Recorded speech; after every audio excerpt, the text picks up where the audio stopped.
Assalamualaikum warahmatullahi wabarakatuh.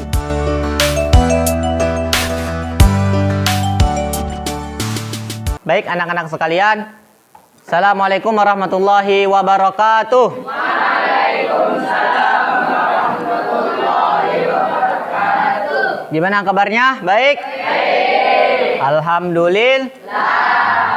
Puji syukur kita panjatkan kehadirat Allah Subhanahu wa taala karena berkat limpahan rahmatnya lah kita masih bisa melaksanakan kegiatan belajar mengajar seperti biasanya.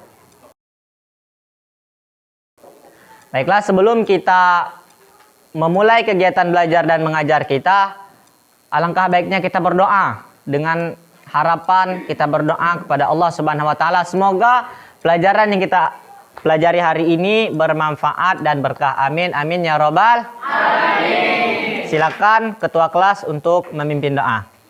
Untuk memulai pelajaran pada siang hari ini, marilah kita berdoa. Berdoa mulai. Bismillahirrahmanirrahim. Rabbi zidni ilman warzuqni fahman. Ya Allah, tambahkanlah ilmuku dan pertinggikanlah kecerdasanku. Amin. Sebelum kita memulai pelajaran kita, Bapak ada ice breaking, ada games. Yang mana gamesnya itu, klubnya itu kata-kata harimau. Ketika terdengar kata harimau dari murid Bapak, nah silakan tangan temannya ditangkap. Oke? Oke, mulai. Silakan berhadapan-hadapan. Yang dapat pokoknya lah bagi lah. Ulang fokus. Jangan ada yang curang, pokoknya macam ni. Macam ni. Oke, fokus. Yang belakang fokus.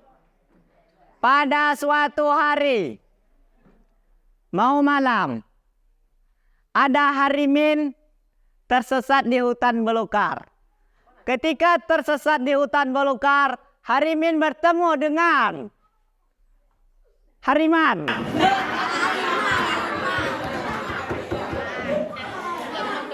Bertemu dengan hariman. Mulai. Bertemu dengan hariman. Kemudian harimau pun datang. Lah.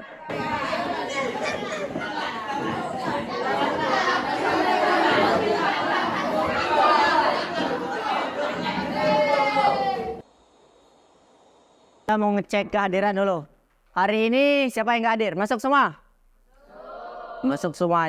Jangan sampai nggak ada yang nggak masuk ya. Kalau semisal satu hari kita nggak masuk, semisal satu hari itu terdapat 3 mata pelajaran. Kalau satu hari nggak masuk, semisal bahasa Indonesia, PPKN, sama matematika. Satu hari saja nggak masuk, berarti sudah tinggal 3 mata pelajaran. Hanya sangat rugi sekali. Tetapi kalau memang itu urgen atau memang sangat penting seperti sakit, nah silakan dikasih tahu, dibuat surat, ataupun lebih bagusnya itu minta resep ke dokter, minta surat ke dokter. Nanti ke dokter ataupun ke bidan terdekat, di puskesmas terdekat itu menyediakan surat. Nah, itu dikasih ke temannya, dikasih ke guru. Oh, ini bukti tanda kita sakit. Itu tidak apa-apa kalau begitu. Sangat rugi sekali kalau kita satu hari tidak masuk pelajaran. Coba bayangkan, satu hari itu terdapat 3 pelajaran. Jadi, contoh saja, kalau hari ini gak masuk, berarti kita tertinggal materi model-model pelajaran berpidato, model-model dalam berpidato. Berarti untuk selanjutnya jangan ada yang gak masuk ya. Bisa? Baiklah anak-anak sekalian, sebelum kita masuki pelajaran, sebelumnya pernah dengar pidato orator gak? Siapa saja? Coba sebutkan. Apa? Selain Soekarno? Bung Tomo. Oke. Itu termasuk pidato orator itu Soekarno dan Bung Tomo. Coba Amit, kenapa suka mendengar pidato Bung Tomo dan Insinyur Soekarno? Karena dia tegas. Lihat tuh pada pidato di Surabaya tuh, pada pidato kemerdekaan Bung Tomo mengusir penjajah Belanda tuh. Arek-arek Surabaya.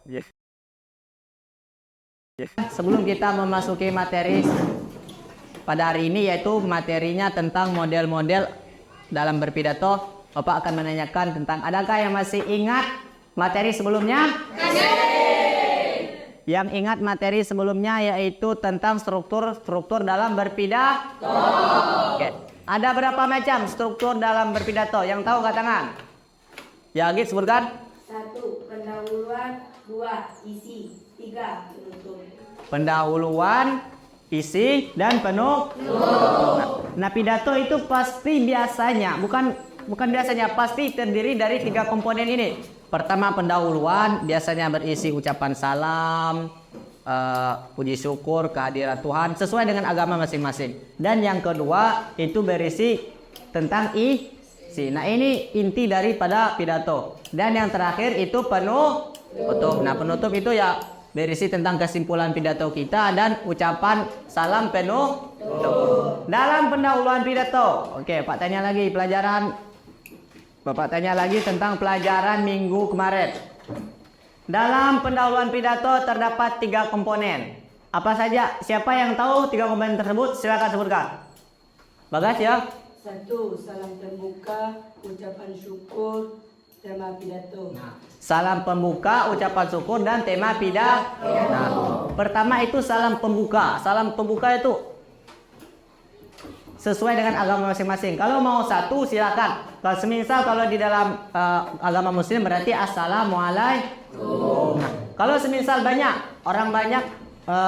orang banyak ada di situ agama Hindu, ada agama Buddha, maka kita harus mengucapkannya, alangkah baiknya mengucapkannya dengan salam yang lengkap. Salam lengkap contohnya itu Assalamualaikum warahmatullahi wabarakatuh. Salam sejahtera bagi kita semua. Om Swastiastu, Namo Buddhaya, salam kebajikan. Nah, itu tuh lengkap tuh. 5 agama yang ada di Indonesia. Kalau khalayak ataupun orang yang mendengarkan pidato itu terdiri dari banyak agama. Mari kita lihat ini contoh pidato, yaitu juara 1 moderasi beragama yang diadakan oleh Menterian Agama. Nah, silakan disimak dengan baik dan secara seksama. Warahmatullahi wabarakatuh. Salam sejahtera bagi kita semua. Shalom, Om Swastiastu, Namo Buddhaya, dan salam kebajikan. Salam Pancasila, salam moderasi beragama. Hamdan wa syukran lillah, salatan wa salaman ala rasulillah, amma ba'd. Dewan juri yang arif dan bijaksana, serta hadirin yang berbahagia. Perkenankan saya untuk menyampaikan sebuah uraian untuk mengikuti kompetisi pidato nasional dengan subtema Peran Moderasi Beragama dalam Membangun Perdamaian Dunia. Hadirin yang berbahagia, di era digital yang semakin pesat, dunia kita semakin terhubung tanpa sekat. Interaksi antar bangsa, budaya, dan agama terjadi dengan intensitas yang terus meningkat. Interaksi-interaksi tersebut bukan hanya menghadirkan banyak manfaat. Kita masuki pelajaran kita pada hari ini, yaitu model ataupun metode kita dalam berpidato. Oke. Pertama, metode dalam berpidato itu ada 4. Oke, kita lihat. Yang pertama itu adalah metode pidato impromptu. Yang pertama itu adalah model pidato impromptu. Yang mana silakan ditulis, ini tulis di buku, yaitu model-model dalam berpidato. Nah, silakan ditulis. Model-model dalam berpidato. Silakan ditulis model-model dalam berpidato. Sudah? Yang pertama, pidato impromptu. Pidato impromptu. Nah, pidato impromptu adalah pidato yang dilakukan secara spontan dan tiba-tiba. Pak ulangi. Model pidato impromptu adalah pidato yang dilakukan secara spontan dan tiba-tiba. Oke. Nah, itu yang pertama adalah metode pidato impromptu.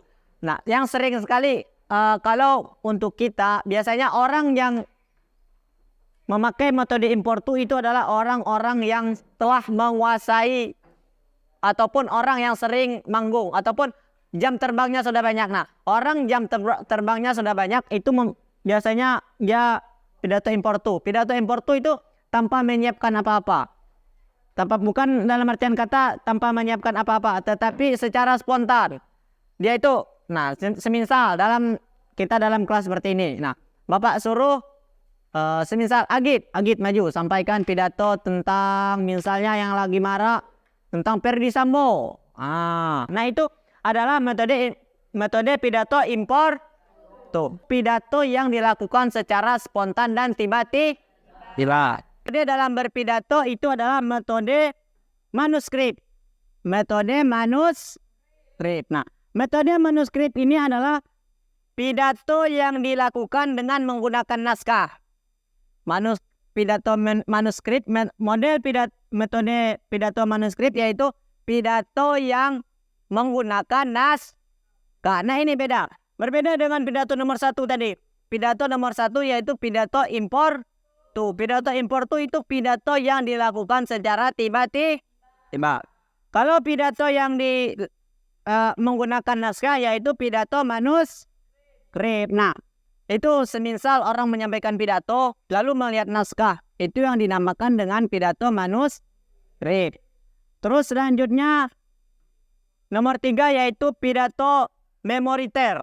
Pidato memoriter ini adalah pidato yang disampaikan dengan cara menghafal kata per kata dan kalimat per kalimat. Nah, berbeda antara pidato impromptu, manuskrip, dan memoriter. Pidato memoriter ini pidato yang ketika kita maju, kita sudah menghafalkannya. Contoh, kita dijadwalkan untuk pidato di sebuah acara, semisal 17 Agustus, kita disuruh untuk berpidato menyampaikan tentang tema kemerdekaan. Nah, sebelumnya para panitia 17 Agustus itu sudah memberitahukan kepada kita. Nah, sudah memberitahukan kepada kita bahwa kita akan tampil pada acara 17 Agustus. Nah, sebelum kita tampil, di situ kita sudah menyiapkan dalam artian kata, yaitu kita sudah menghafal dan sudah menyiapkannya matang-matang. Itu pidato tanpa naskah, yaitu pidato memoriter. Terakhir adalah metode dalam berpidato yaitu model pidato extemporer, yaitu metode yang disampaikan dengan mencatat garis-garis besar. Contoh, nah, ketika kita disuruh pidato dalam suatu acara, nah, kita menyiapkan garis-garis besarnya. Contoh, kita cuma menyiapkan 5 poin. Yang pertama kita menyampaikan tentang kebersihan. Yang keempat, catatan kedua itu tentang data-data kebersihan. Dan yang ketiga tentang pentingnya kebersihan. Nah, itu maksud pidato extemporer, yaitu poin-poinnya saja yang kita catat. Kita melihat naskah, tapi yang kita lihat itu cuma poin-poinnya saja. Masuki materi selanjutnya, yaitu istilah-istilah dalam berpidato. Istilah-istilah dalam berpidato itu ada 5 macam. Yang pertama itu orator. Orator sendiri memiliki arti adalah sebutan untuk orang-orang yang pandai dalam berpidato. Contohnya Bung Karno dan Bung Toh. Mana itu? Orang-orang yang pandai dalam berpidato itu disebut dengan orator. Biasanya orator itu memiliki suara yang tegas. Dia mampu mengajak orang-orang lain untuk mengikutinya. Apa yang semisal Bapak ini seorang orator, pidatonya tegas. Bapak mampu mengajak orang-orang itu percaya kepada Bapak. Selanjutnya nomor 2, pendengar atau peserta. Nah, istilah dalam berpidato yang kedua itu adalah pendengar atau peserta. pendengar atau peserta adalah orang yang mendengar pidato. Nah, istilah yang kedua itu pendengar atau peserta, orang yang mendengar dalam kegiatan berpidato. Dan yang ketiga adalah retorika. Retorika adalah ilmu tentang pidato atau seni berbicara. Nah, retorika itu anak-anak sekalian, retorika orang yang mampu bermain dalam kata-kata. Itu namanya retorika. Selanjutnya topik. Apa itu topik? Topik itu ide atau gagasan ataupun masalah yang disampaikan dalam berpidato. Nah, di sini ada topik. Topik itu membuat seperti ide. Itu topik itu berisi pada struktur kedua, yaitu struktur isi. Itu struktur Nah, struktur isi itu berkaitan dengan tema pidato, inti yang kita sampaikan dalam berpidato. Selanjutnya pesan. Yang kedua pesan. Nah, ini adalah bagian terakhir daripada dalam berpidato. Kita menyimpulkan apa yang kita sampaikan tadi, panjang lebar yang kita sampaikan. Kita menyimpulkan pidato kita dan kita sampaikan kepada khalayak umum. Khalayak Oke. Selanjutnya, setelah kita mempelajari metode dalam berpidato, yaitu ada 4 macam. Nah, silakan masing-masing ketua kelompok untuk mengambil LKDP-nya ke depan untuk membuat dalam 4 macam metode dalam berpidato. Silakan pilih satu. Nah, masing-masing kelompok memilih satu metode dalam berpidato ini. Pidato mana yang paling kalian kuasai? Setelah membuat pidato tersebut, nanti kelompok yang selesai duluan ataupun yang Bapak tunjuk nanti akan maju ke depan. Oke? Nah, silakan untuk ketua kelompok untuk mengambil LKDP-nya ke depan. Silakan maju.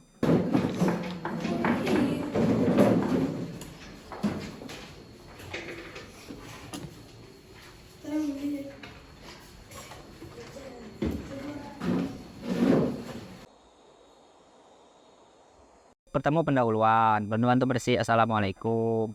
Pasti dalam pidato tuh biasanya awal-awal tuh pasti pendahuluan dulu. Pendahuluan itu isinya assalamualaikum. Bisa jadi puji syukur kalau kita orang Islam, itu puji syukur. Selanjutnya yang terhormat. Nah, yang terakhir, bagian terakhir yaitu tentang menyampaikan tema ataupun judul pidato yang kita sampaikan.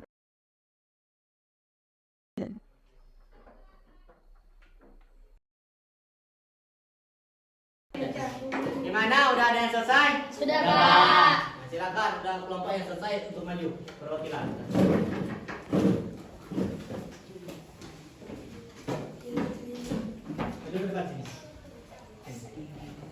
Assalamualaikum warahmatullahi wabarakatuh. Waalaikumsalam warahmatullahi wabarakatuh. Bersama-sama kita muliakan Bapak Anasution selaku pengasuh pimpinan Pondok Pesantren Darussalam. Semoga Allah selalu memberikan kesehatan, kesabaran, dan kekuatan kepada beliau dan keluarganya. Yang terhormat Ustadz dan Ustazah pengurus Pondok Pesantren Darussalam, semoga Allah selalu memberikan kesabaran, kekuatan kepada mereka dalam mendidik kita. Pertama-tama dan yang paling utama, marilah kita panjatkan puja dan puji syukur kita atas kehadiran Allah Subhanahu wa Ta'ala yang telah melimpahkan rahmat-Nya serta karunia-Nya lah kita dapat berkumpul pada acara muhadarah pada hari ini.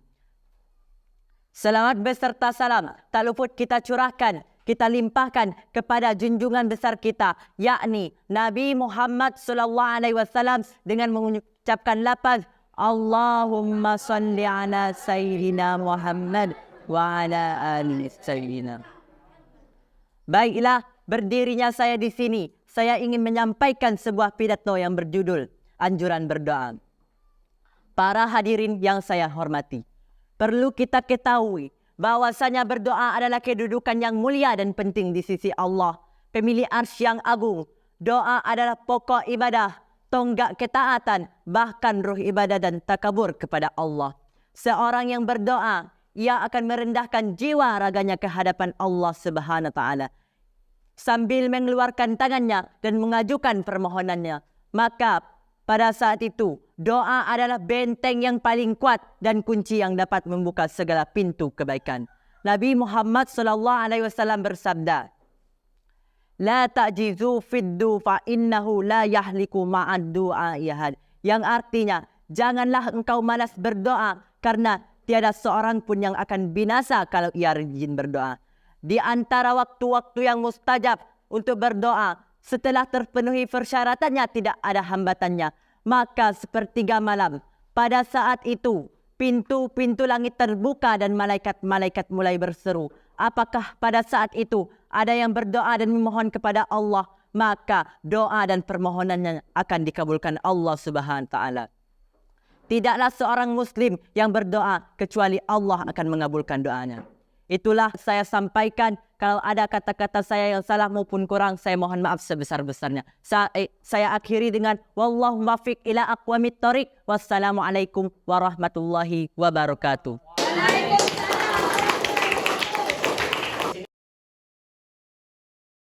Ini pelajaran kita hari ini. Sebelum kita mengakhiri pelajaran kita, mari kita simpulkan bersama-sama tentang apa yang kita dapatkan dan apa yang kita pelajari pada hari ini. Yang pertama itu metode dalam berpidato. Oke, Bapak tutup. Sebutkan 4 metode dalam berpidato. 1. Impromptu. 2.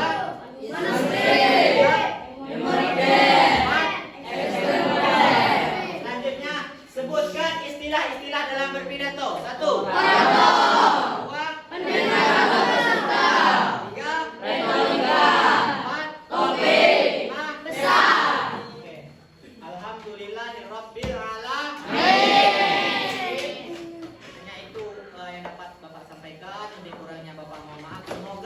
Apa yang kita pelajari hari ini bermanfaat dan berkah. Amin ya robbal alamin.